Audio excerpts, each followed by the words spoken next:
오늘 우리에게 주신 말씀은 마가복음 3장 7절부터 12절까지의 말씀입니다. 마가복음 3장 7절부터 12절까지의 말씀입니다.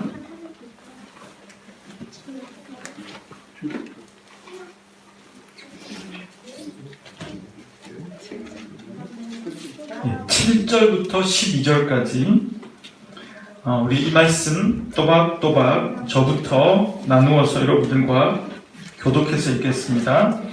예수께서 제자들과 함께 바다로 물러가시니 갈릴리에서 큰 무리가 따르며 유대와 예루살렘과 이두메와 요단강 건너편과 또 두로와 시돈 근처에서 많은 무리가 그가 하신 큰 일을 듣고 나아오는지라. 예수께서 무리가 애워싸 미는 것을 피하기 위하여 작은 배를 대기하도록 제자들에게 명하셨으니 이는 많은 사람을 고치셨으므로 병으로 고생하는 자들이 예수를 만지고자 하여 몰려왔습니다. 더러운 귀신들도 어느 때든지 예수를 보면 그 앞에 엎드려 부르짖어 이르되 당신은 하나님의 아들이니이다 하니 예수께서 자기를 나타내지 말라고 많이 경고하시니라. 아멘.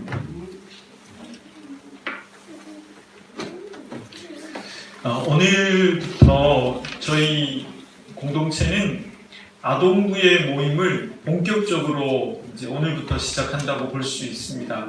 아동부의 모임의 이름을 하나 만들었는데요. 삶은 말씀이라고 이름을 만들었습니다. 삶은 달걀을 생각하시면 될 것 같습니다. 왜 삶은 말씀이냐? 두 가지 뜻이 있는데 푹 삼계탕 끓이면 제맛이 나잖아요. 찌개도 푹 끓여야 제맛이고 설렁탕도 푹 끓여야 하은이가 끄떡끄떡하는 거 보니까 설렁탕 맛을 나는 것 같아요. 그게 모든 일이 푹 끓여야 제맛이 나듯이 말씀도 한 번 들어가지고는 알 수 없다 제대로 그 뜻을. 그래서 설교 듣고 우리 아동부 친구들이 밑에 내려가서 준비되어 있는 활동을 통해서 또 그 말씀의 의미를 다시 생각해 본다. 이런 의미로 삶은 말씀이라고 했고요. 또 삶은도 있지만 삶은 또 말씀이잖아요. 그러니까 우리의 삶이라고 하는 게 말씀으로 살아가야 하잖아요. 그런 의미에서 삶은 말씀, 삶은 말씀. 이렇게 경상도이 발음이 잘 안 되는데 이 차이가 여러분 아동부 모임 이제 뭐라고요 이름이? 삶을 말씀. 예, 그냥 발음하실 때는 그 삶만 따로 해주시는 게 좀 가능하지 않을까 이런 생각이 듭니다. 그래서 삶은 말씀, 요 말씀 시간을 부모님들 또 우리 어른들께서 힘을 합해서 여러분들 섬겨주실 테니까 기대해 주시면 좋겠고요. 여러분들이 활동하는 그 스케치북에 기록될 단어, 문장, 그림 이런 것들은 내년에 달력을 만들 때 배경 그림으로 꼭 사용하도록 그렇게 하겠습니다. 약속하겠습니다. 디자인을 그렇게 해볼 계획을 갖고 있습니다. 오늘 말씀은요, 이야기가 지난주의 이야기에 연이어서 계속되고 있습니다. 지난주에 예수님을 죽이고자 했던 사람들이 있었잖아요. 예수님이 안식일에 회당에서 한쪽 손 마른 석공, 그 석공을 고치신 이야기. 고쳤더니 누가 예수님을 죽이려고 마음 먹었냐면 바리새인들과 헤롯다. 이 두 사람은 사이가 안 좋았어요.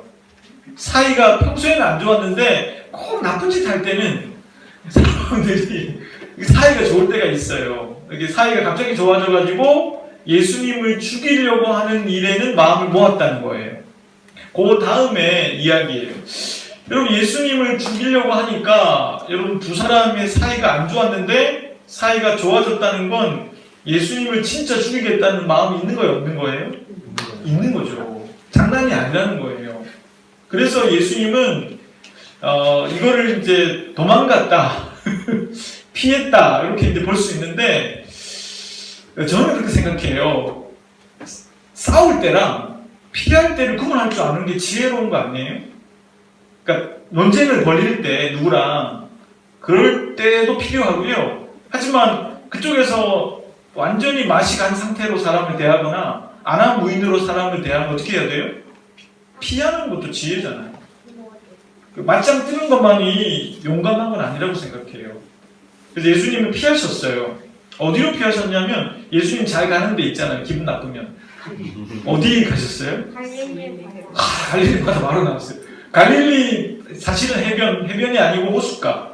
갈릴리 호숫가에 가셔서 성경에 안 나오지만 혼자 기도하셨을 것 같아요. 이 죽을 위기가 왔으니까.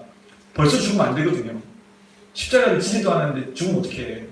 그러니까 예수님이 많이 고민되셨을 것 같아요. 제자들과 함께. 그래서 사실은 갈릴리 안쪽의 도시에 있다가 갈릴리 호숫가로 내려온 거죠, 다시. 왜냐하면 여기가 그래도 혹시나 무슨 일이 생기면 어떨까요? 배 타고 건너 쪽으로 갈 수도 있잖아요. 그러니까 사람 지혜로워야 돼요. 그러니까 그리고 좀 찾기가 어려운 지역이고 해안가고 그리고 예수님이 가장 사역을 많이 했던 곳이기 때문에 이쪽에 피하셨던 것 같습니다. 근데 여기 피하니까 수많은 사람들이 또다시 예수님께 왔대요. 이 해변가로. 근데 어디서 많이 왔냐면 처음은 성경에 기록되어 있어요. 갈릴리에서 많이 왔다. 여러분 갈릴리가 어떤 곳입니까? 예수님의 초반의 사역이 대부분 여기였잖아요. 그렇기 때문에 기적도 가장 많이 행했고 환자도 가장 많이 고쳤고 귀신도 많이 쫓아냈고 가장 많이 가르쳤던 곳이 이곳이잖아요. 거기서부터 수많은 사람들이 온 것은 당연하겠죠.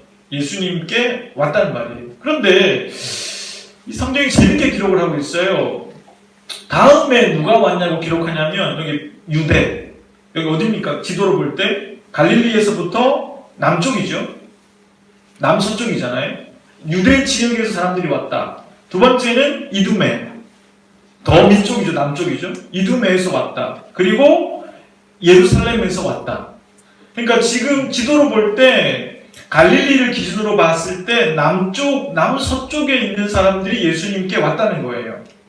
그러니까 이미 예수님의 소식과 소문은 바리새인들도 예루살렘에서 왔기 때문에 이미 쫙 퍼졌던 거죠. 저 멀리서까지. 성경은 조금 더 기록을 합니다. 요단강 강 건너편이라고 기록되어 있거든요. 보통 요단강 건너는 베레아를 뜻해요. 그러니까 말할 때, 상투적으로 쓸 때, 강 건너 쪽은 요단 동쪽을 뜻해요.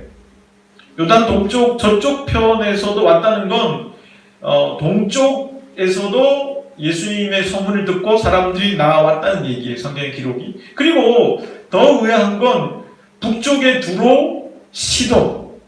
여기는요, 이방 땅이에요. 수로 보니게 여인이 바로 여기잖아요. 여기는 사실은 이스라엘보다는 사실은 가나안 땅 중에서도 이방 땅들이거든요. 저쪽에서도 예수님께 왔다고 기록돼. 여기는 어디에요? 지도로 볼 때 북서쪽이잖아요. 그러니까 갈릴리에서 온 사람들도 대다수 많았지만 동서남북에서 전국에서 예수님께 몰려왔다는 거예요. 그런데 이제 이들이 몰려온 이유가 이제 성경에 보니까 주로 뭐였습니까? 많은 병을 고쳤다라는 소문 때문에 수많은 사람들이 왔다는 거죠. 예수님이 수많은 사람들이 몰려오는 것을 볼 때 좀 지혜로우셨던 것 같아요. 어떻게 하셨냐면 제자들에게 말씀하셨어요. 배를 준비시키라고. 왜 배를 준비시키라고 하셨을까요? 첫 번째는 이런 이유, 성경 기록에 따르면 너무 많은 사람들이 대거 몰리니까 여러분 대거 몰리면 어떻게 돼요? 서로 깔리고 그런 일이 많아요. 실제로 옛날에 어떤 콘서트장에서 유명한 외국 뉴키즈 언더 블록이라고 그 사람들이 아시는 분들은 세대가 딱 드러나요. 스텝 바이 스텝이나 그 팀이 한국에 와서 공연을 할 때 그때 소녀 팬들이셨나? 그때 소녀 팬들이 거기 갔다가 그게 순간적으로 깔려가지고 끔찍한 일이 있었잖아요. 그러니까 사람이 많은 곳에는 항상 그럴 가능성이 있어요. 하다 보면. 근데 이제 예수님께서 보시기에 너무 조밀한 곳에 많이 와 있기 때문에 걱정하셨던 것 같아요. 그래서 예수님께서 배를 준비시켜라. 너무 사람들이 많다. 그리고 또 한 가지는 설교단을 삼으시려고 하셨던 것 같아요. 왜냐하면 목소리가 안 들리거든요. 군중 안에 있으면. 그래서 조금 높은 단을 만들어서 그들을 가르치기 위해서 배를 준비하라고 하셨던 것 같아요. 여러분 재밌지 않나요? 예수님이라면 이런 일이 있을 때 그냥 한 방에 그 능력으로 기적을 딱 하면 될 텐데 뭐하러 배를 준비하라고 하실까요? 예수님은 늘 우리 계속 살펴보고 있지만 어떤 신적인 힘으로 어떤 걸 해결하려고 하지 않으셨어요. 왜냐하면 그렇게 하면 우리는 그렇게 못하잖아요. 그러니까 굉장히 합리적이고 상식적이고 자연스러운 방법으로 지혜롭게 그 문제들을 극복해 나가려고 하셨다는 걸 알 수 있어요. 그랬는데 이제 예수님에게 와 있는 사람들이 어떤 사람들인지 성경에 소개해요. 첫 번째 무리는 병고침을 받기 위한 사람들이었어요. 이 사람들이 예수님께 몰려와서 손이라도 한번 뱉기를 원했어요. 그럼 어떻게 될까요, 여러분? 모든 사람들이 일순간에 예수님께 몰려들 거 아니에요. 유키적 언더블록 만지려고 하는 것처럼, 스타를 만지는 것처럼 예수님이 굉장히 위기에 처한 상황이 됐던 거죠. 그리고 더 큰 위기는 귀신 들렸던 사람들이, 정확하게 말하면 귀신들이 예수님에게 당신 하나님의 아들입니다라고 정체를 볼 때마다 계속 얘기하는 거예요. 볼 때마다. 그러니까 굉장히 예수님을 살펴봤습니다만은 또 예수님을 넘어지게 만들어버리는 그런 일이 된 거죠. 예수님이 그들에게 말씀하셨어요. 나를 나타내지 말아라. 그리고 경고하시고 다시 다음 본문을 보면 다음 주 살피겠지만 산으로 가셨어요. 또 이제는 예수님 기분 나쁘면 또 어디로 가세요? 그냥 가는 데는 산이거든요. 그러니까 이제 이렇게까지 오늘 본문이 이어지고 있는데 저는 오늘 우리 자녀들에게 이런 얘기를 들려주고 싶어요. 자녀들에게 물어보고 싶은데 여러분 솔직하게 한번 생각해 보면 좋겠어요. 교회 가는 게 쉬워요? 안 가는 게 쉬워요? 누가 안 가는 게 쉽다고 얘기를 하는데 예배 드리는 게 쉬워요? 예배 안 드리는 게 쉬워요? 네, 안 드리는 게 쉽잖아요. 그러니까 무슨 말이냐면 사실은 목사님은 큰 교회에 너무 많은 사람들이 몇몇 명이 예배당에 가는 걸 보면 제가 가봤는데요. 그 몇만 명이 예배드리는 교회를 신학교 때 한 2주를 가가지고 깜짝 놀랐어요. 진짜 어떻게 제가 그 예배당에 앉아 있으면서 무슨 생각이 들었냐면 저는 모든 예배를 다 드렸거든요. 탐방 갔기 때문에 그 교회를 공부하기 위해서. 근데 여의도에 있는 그 제일 큰 교회. 제가 예배당에 앉아 있으면서 무슨 생각이 들었냐면 이런 생각이 드는 거예요. 아니 저렇게 많은 사람들이 예수님의 십자가를 쫓아 살겠다고 하는 게 사실일까? 그런 생각이 많이 들었어요. 그분들을 함부로 제가 평가하는 게 아니라 그렇게 많은 사람들이 예수님의 십자가의 삶을 살겠다고 하는 것이 그게 가능할까? 그런 생각이 제가 많이 들었어요. 그래서 약간의 좀 거부감이 들었거든요. 여러분들이 교회에 안 오고 싶은 게 더 자연스러운 거예요. 예배를 드리고 싶지 않은 게 더 자연스럽죠. 오늘 이렇게 얘기하니까 예배를 잘 드리네. 아니 그러니까 목사님 솔직하게 얘기한다니까요. 예배를 안 드리고 싶은 게 더 자연스러운 거라니까요. 예배 안 오고 싶은 게 더 자연스러운 거고 예배에 집중 안 하고 싶은 게 더 자연스러운 거예요. 뭔 말이냐면 이 당시에 예수님께 왔던 많은 사람들을 보십시오. 많은 사람들 몰려왔잖아요. 동서남북에서, 갈릴리에서. 이 사람들이 예수님을 제대로 알고 왔나요? 아니잖아요. 성경이 그걸 분명히 기록하잖아요. 많은 병자들을 고쳤기 때문에 와 있다는 거잖아요.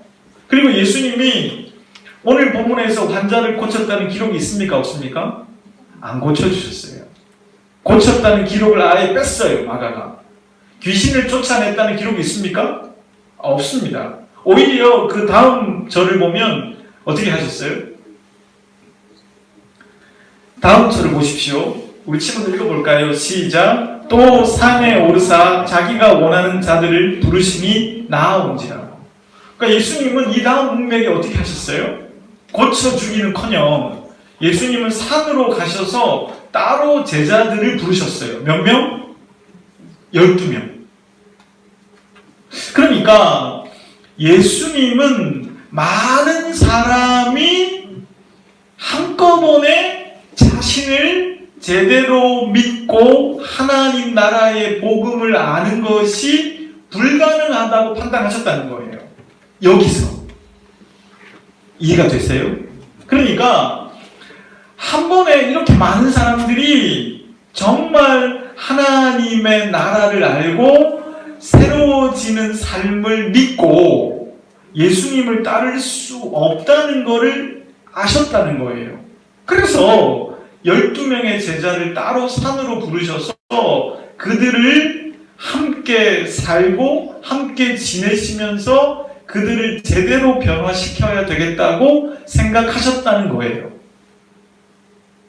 그렇기 때문에 사실은 많은 사람들이 교회를 찾지 않는 게 더 자연스럽고 많은 사람들이 예배를 드리지 않고 싶어 하는 마음들을 갖는 게 더 자연스러운 거죠.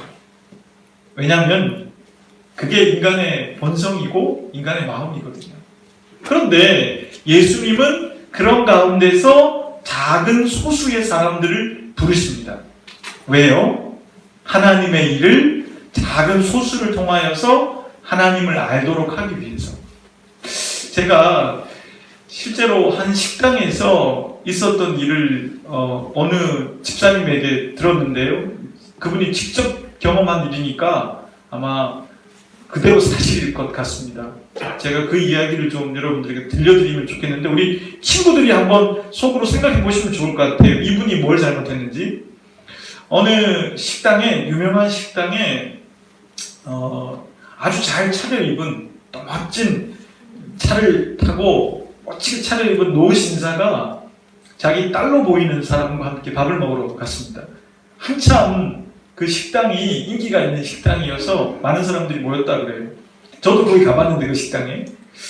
근데 그 식당에서 한참 이제 밥을 먹는데 육수가 필요한 음식이거든요. 그 음식이.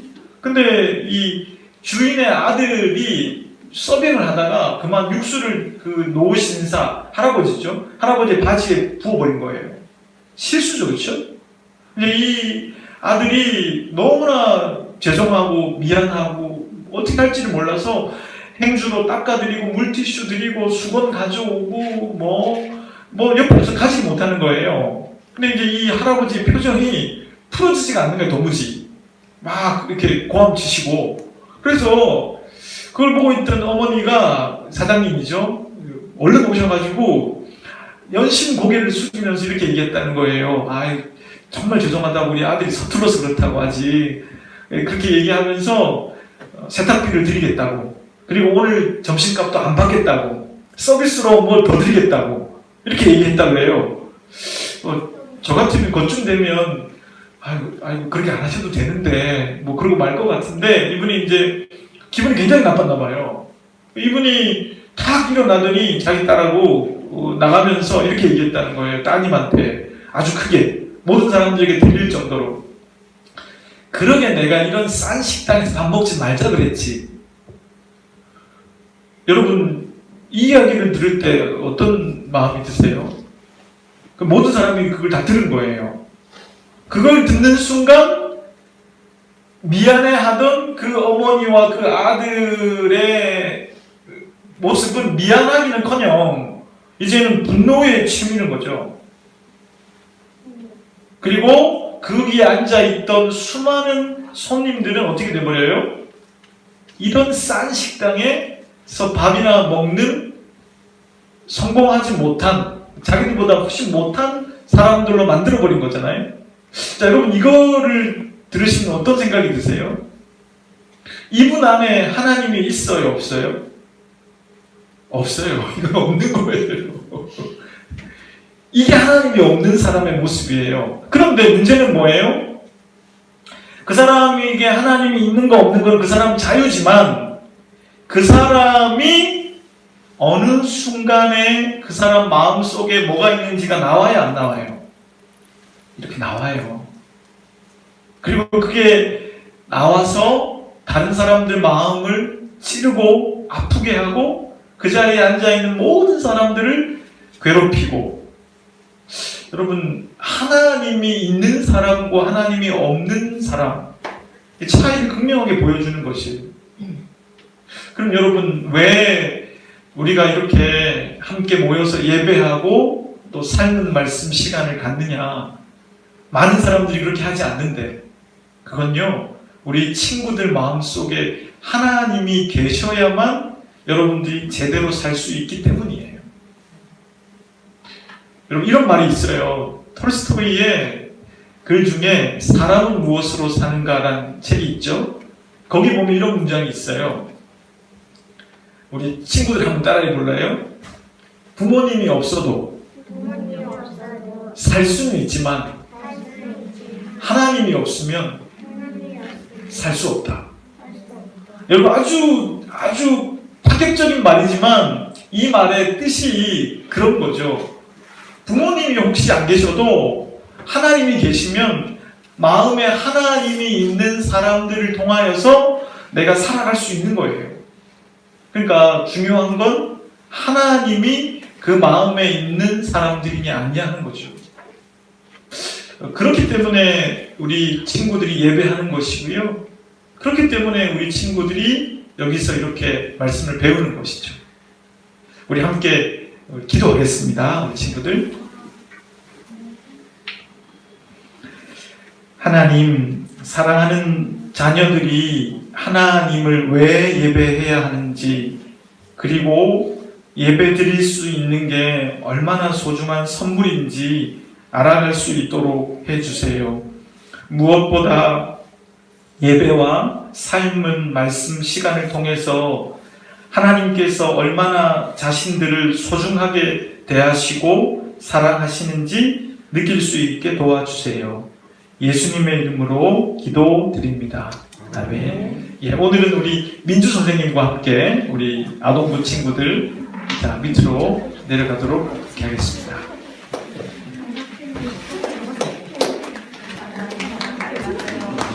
예, 박수를 예.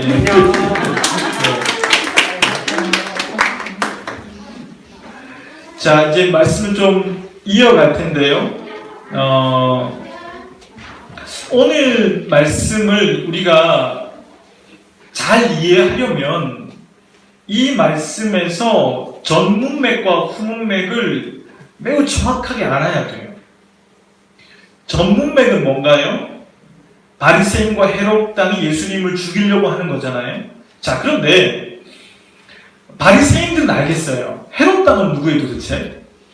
알아야 된다는 거죠. 이해하기 위해서는. 여러분, 헤롯 당은요, 대부분의 출신들이 아까 지도에서 나왔던 이두메 출신들이에요. 남쪽 끝에 이두메. 여기는 사실은 에돔이라는 단어를 음력한 거죠. 에돔이에요. 에돔, 거기가 에돔 족속들이 있잖아요. 구약에 나오는. 그러니까 그 이두메 사람들이 헤롯 당파를 이루었어요. 여기서 말하는 헤롯은 헤롯 안티파스, 헤롯 대왕. 그러면 이 사람들이 왜 헤롯 당으로 불렸냐면 헤롯 대왕의 태어난 곳이 이두메였거든요. 지연이죠. 지연으로 뭉쳐진 사람들이, 이두메 족속들이 헤롯 당을 이루었어요. 그리고 이 사람들은 헤롯 안티파스를 섬기면서 로마 황제의 힘을 빌어서 하나의 정치 세력을 형성했어요. 그런데 여러분, 지난주에 살펴봤습니다마는 바리새인들은 민족주의가 있잖아요. 나중에 안식일 지키는 게 민족주의랑 결탁했잖아요. 그렇기 때문에 이 사람들은 로마인들을 적으로 생각해요.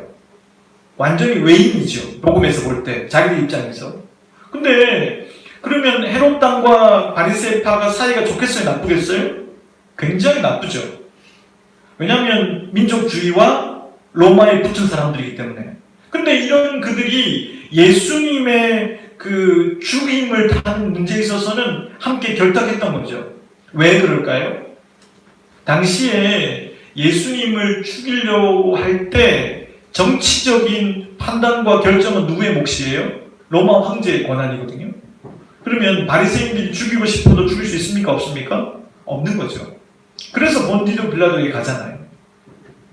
그러니까 지금 이 말씀의 뜻은 지금까지 예수님을 죽이려고 했던 어떤 그 마음의 생각보다는 훨씬 더 구체적으로 정치 세력과 손을 잡고 예수님을 죽이겠다고 결탁이 됐다는 거예요. 그러니까 죽일 의도가 확실해진 거죠. 그렇기 때문에 예수님께서는 갈릴리 호숫가로 피하시게 된다는 뜻이 있어요.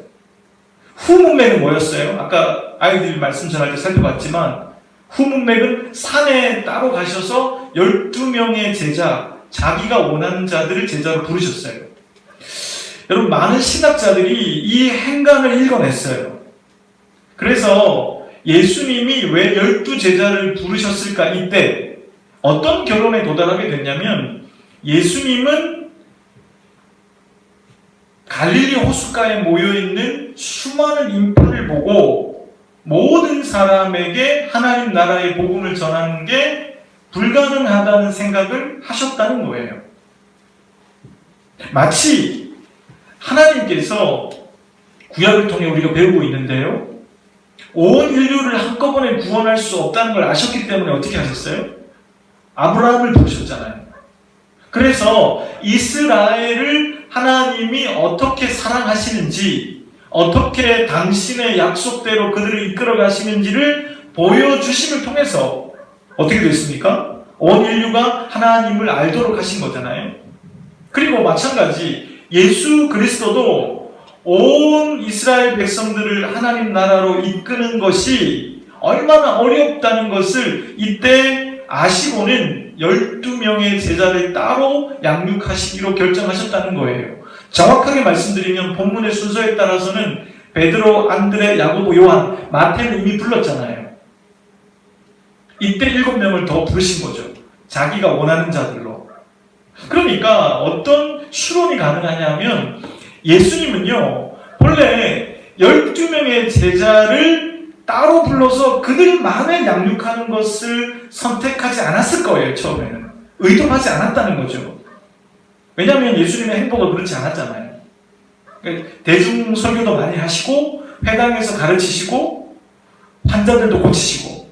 그런데 점차 예수님은 그것이 얼마나 실현 가능성이 없는 일이라는 걸 너무나 잘 아시고는 작은 소수의 12제자와 함께 하시면서 그들에게 하나님 나라의 가치와 복음을 전해서 그들로 하여금 온 이스라엘이 하나님을 알도록 하는 게 더 맞겠다라고 결정하셨다는 거예요. 그러면 논리적으로 그 가운데 오늘 우리 본문의 이야기는 어떤 이야기여야 돼요? 예수님이 피했다가 죽을 위기에서 그 죽을 위기에서 피했던 어떤 사건 때문에 모든 다수의 사람을 하나님의 나라로 이끄는 것이 불가능하다는 결론에 도달하게 되는 이유가 되어야 되는 본문이잖아요. 저 물음표의 본문이. 누가복음은 저걸 생략했어요. 읽어보시면 누가복음은 손마른 사람 이야기 다음에 바로 12제자를 부르는 본문으로 가요.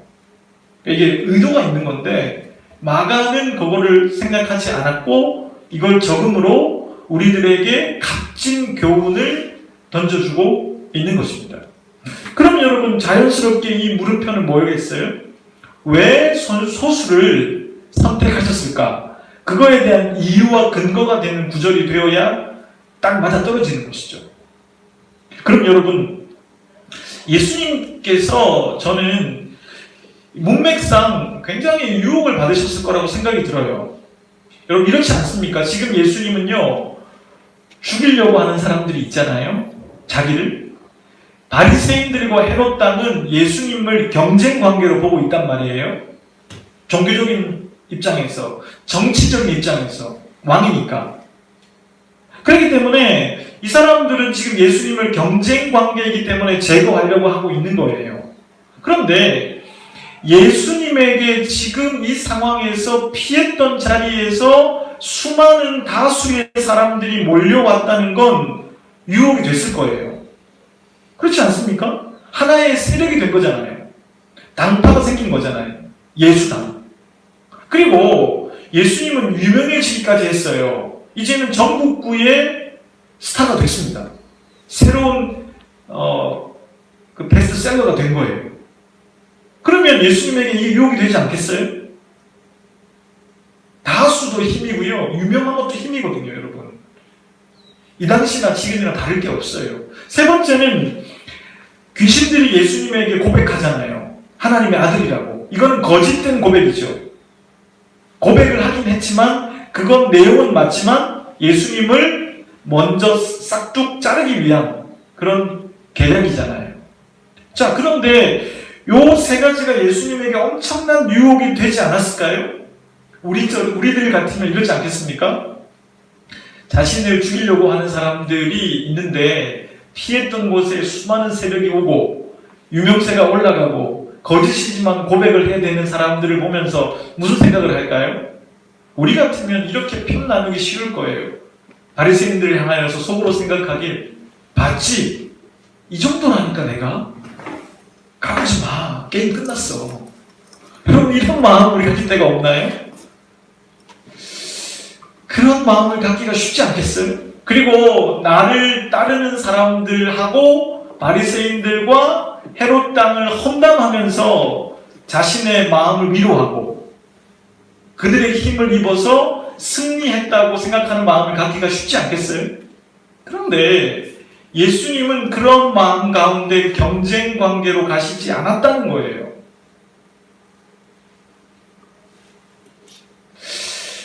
작년에 방영되었던 TV 드라마 중에 낭만 닥터 김사부 시즌2가 있었습니다. 제가 드라마를 거의 안 보는데 그 드라마는 재밌어가지고 정주행을 제가 했죠. 봤더니 그 기억나는 장면이 있어요. 여러 가지로 그게 참 그 인사이트가 많은 드라마잖아요. 보면 김사부랑 경쟁 관계에 있는 그 외과 의사가 나오잖아요. 그 유명한 분인데 그분도 그 두 사람이 경쟁을 막 하는데 한 사람의 환자를 놓고 서로 수술 대결을 벌이는 거예요. 근데 김사부는 그 사람이랑 경쟁하려고 수술한 게 아니었어요. 살리려고 수술했고 그 외과 의사는 김사부에게 이기려고 수술을 한 거예요.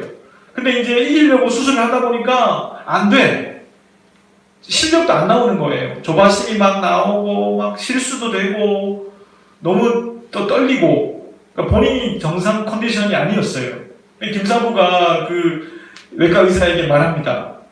아니, 당신은 이기려고 수술을 하냐고. 여러분, 이기려고 수술을 하면 안 되잖아요.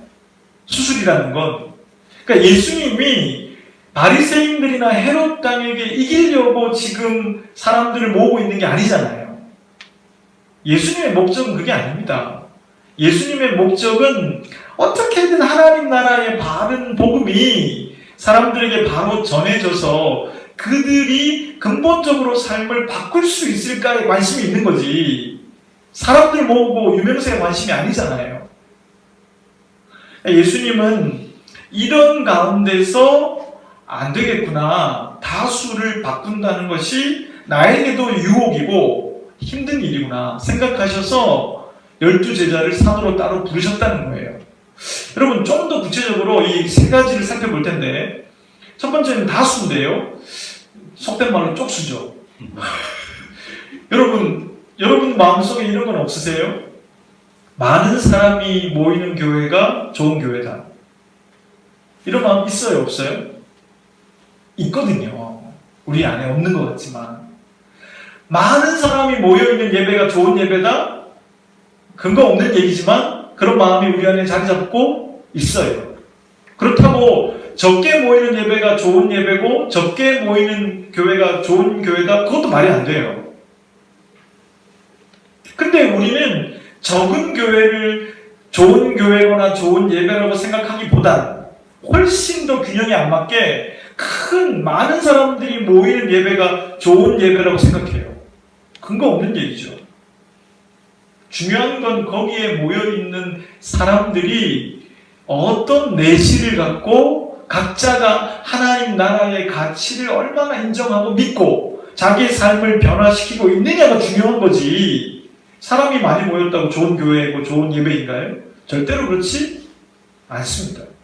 강조드리지만 작다고 그렇지도 않습니다. 그러니까 이 여러분 다수의 유혹이 언제나 우리에게 있어요.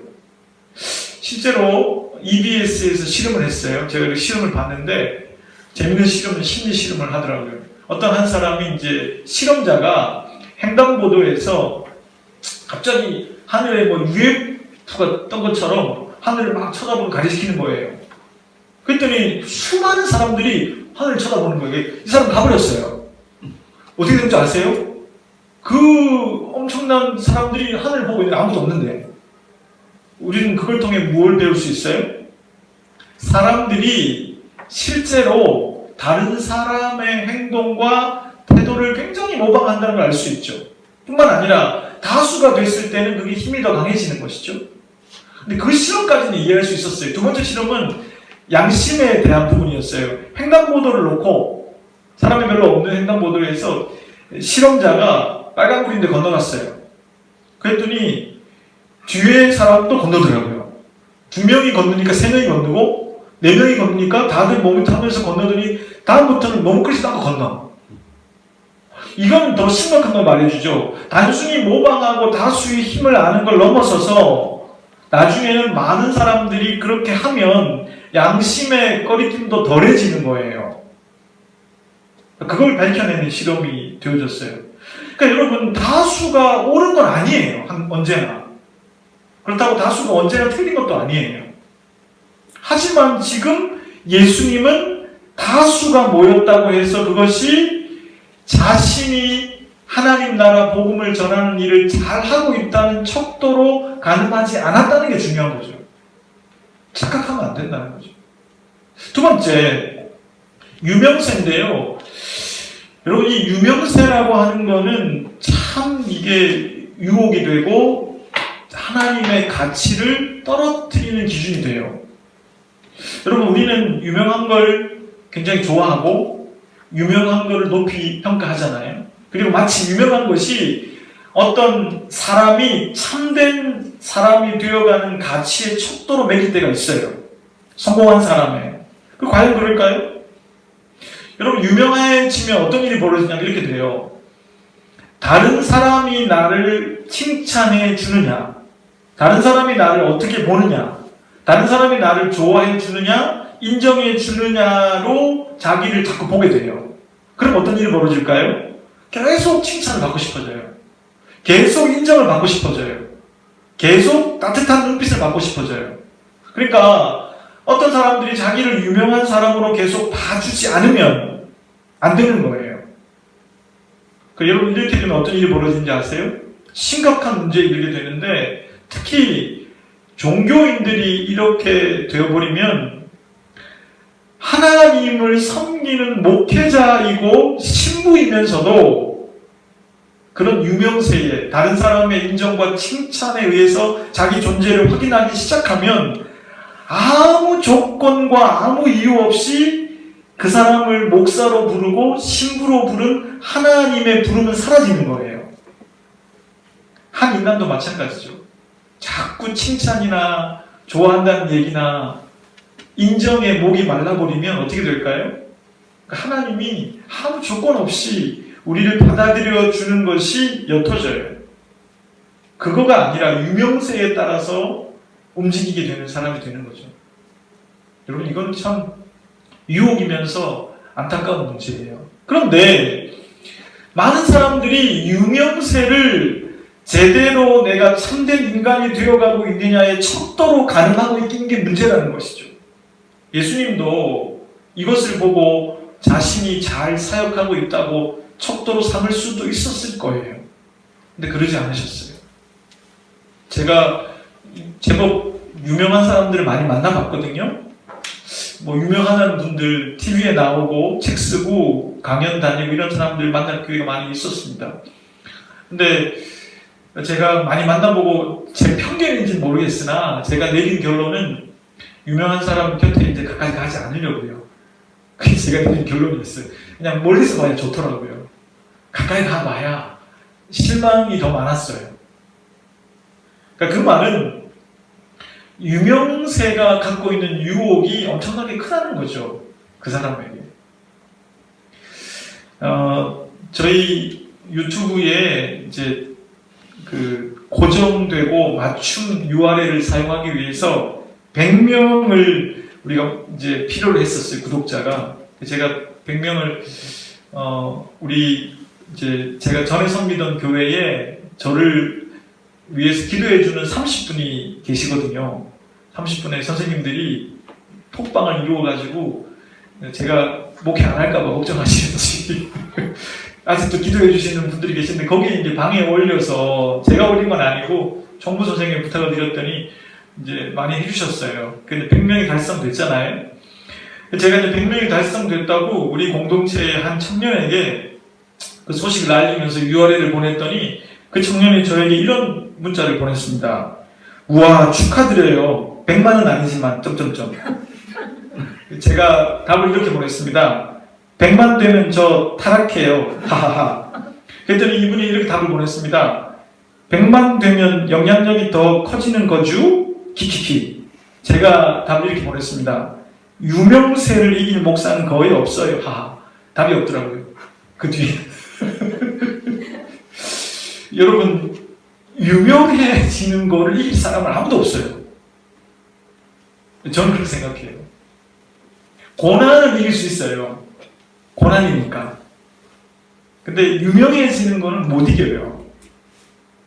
예수님께서 이 유명세가 분명히 유혹이 될 시간에도 그러지 않으셨다는 거. 세 번째는요, 이게 참, 이 부분이 참 안타까운 건데, 사탄이 지금 귀신이 고백했잖아요. 하나님의 아들이라고. 하나님의 아들이라고 고백한 이유는 뭐예요? 만날 때마다 본문에 따르면 예수님이 십자가를 질까봐 무서운 거예요. 사탄이, 귀신이. 예수님이 부활을 하셔서 진짜 인간의 구원을 완성할까봐 두려운 거예요. 그래서 어떻게 하냐면 십자가 가기 전에 빨리 하나님의 아들의 정체를 폭로해서 바리새인들이나 헤롯 당 같은 사람들이 빨리 죽이기를 바라는 뜻으로 그렇게 해버린 거예요. 그러니까 거짓된 고백이죠. 고백한 건 사실일진 몰라도 진실은 아니에요. 근데 여러분, 잘 생각해보면 저는 교회 안에서 가장 힘들었던 말이 뭐냐면 이 말이었습니다. 좋았어요. 좋았단 말 좀 안 하면 좋겠어요. 너무 힘들어. 아니, 제가 볼 때는 안 좋거든요, 분명히. 저거는 좋은 게 아니야. 하나님의 가치에서 볼 때, 말씀의 가치를 볼 때 저걸 하면 안 되는 거야. 하면 안 되는 거를 해놓고 연예인 불러다가 말도 안 되는 간증을 하면서 전도 집회 해놓고 좋았다고. 뭐가 좋았는데? 제가 그럴 때가 한두 번이 아니었어요. 뭐가 좋았다는 건가 도대체, 이놈의 교회는. 그러니까 우리 기독교인들이 어떤 상황과 어떤 그 사역의 현장에서 별로 할 말이 없어서, 혹은 누군가가 수고한 것 때문에 안 해줄 수 없어서 했던 좋았다는 말들이, 여러분, 이 지금 귀신이 하나님의 아들이라고 거짓되게 말하는 것과 뭐가 달라요? 별로 다르지 않아요. 내가 경솔하게 내뱉은 좋았다는 말 한마디 때문에 악이 선으로 둔갑할 수도 있거든요. 교회가 하면 안 되는 사역이 세력화가 되고 무리들에 의해서 큰 사역이 되어버릴 수 있단 말이에요. 유명해질 수도 있는 거고. 그게 뭐가 자랑스러워요? 뭐가 좋아요?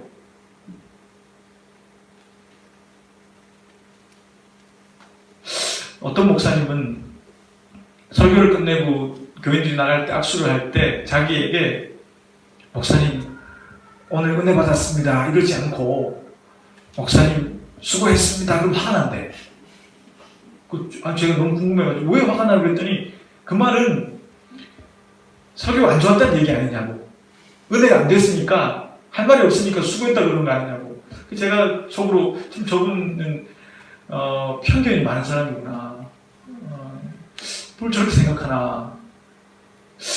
여러분, 그냥 가만히 계시면 되잖아요.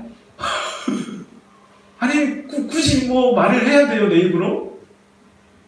정말 선이라면 내 입으로 말하지 않아도 좋은 게 될 거고, 혹시 악이라면 내가 허투루 좋았다고 말하는 순간 선으로 둔갑해버릴 거니까 그냥 가만히 있는 게 낫죠. 좀 자중하고 좀 은근하게 신앙생활을 해 나가는 게 좋지 않을까요, 여러분? 예수님께 그게 얼마나 유혹이 되었을까요?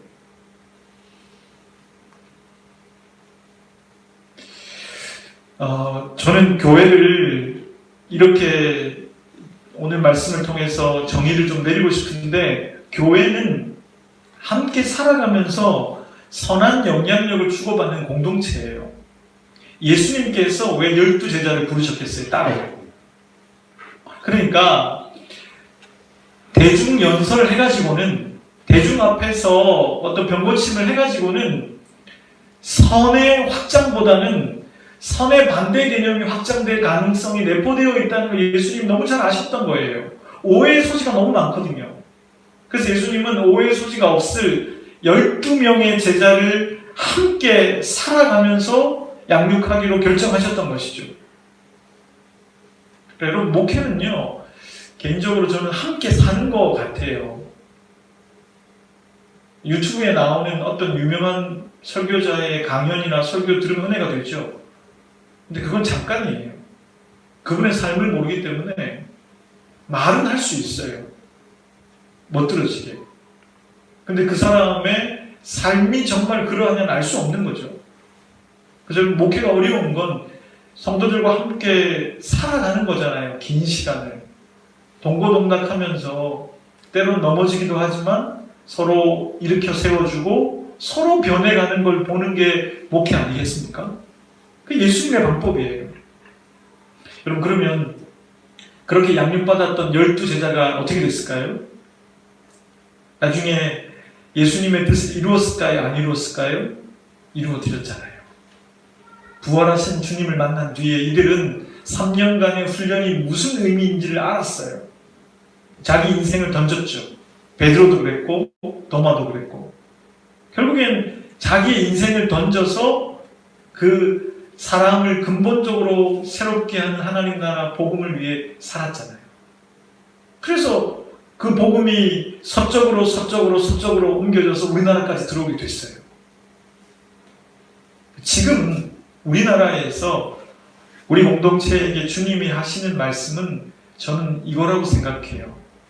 우리가 다수가 모이기를 바라기 전에, 유명해지는 것을 바라기 전에, 좋았다고 서로 인사하면서 지내기 이전에 왜 주님이 우리를 소수로 부르셔서 함께 공동체를 이루고 불편하지만 살아가게 하시는가, 그것을 잊지 말아야 우리가 주님의 뜻을 이룰 수 있을 거라고 믿습니다.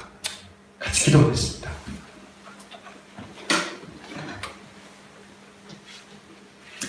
하나님, 수많은 사람들이 예수님께 몰려왔고 예수님의 유명세도 높아졌지만 예수님께서는 하나님 나라 복음을 어떻게 전해야 할까 고민하시고 집중하셨습니다. 그래서 따로 제자들을 한적한 산으로 부르셨습니다. 다수에게 한꺼번에 하나님 나라를 전하는 작업이 쉽지 않음을 아시고 소수를 통해서 하나님 나라 복음이 전해지기를 바라셨습니다. 그러하기에 저희가 복음을 전하기 이전에, 세상을 위해 뭔가 하기 이전에 충분히 예수님을 통해서 하나님 나라 복음을 듣고 배우고 우리 자신의 내적 변화를 경험해야 할 것입니다. 함께 공동체를 이룬 저희들이 서로의 변화를 보게 해 주십시오. 선한 영향력을 예수 그리스도 안에서 주고받게 해 주십시오. 예수님의 이름으로 기도드립니다. 아멘.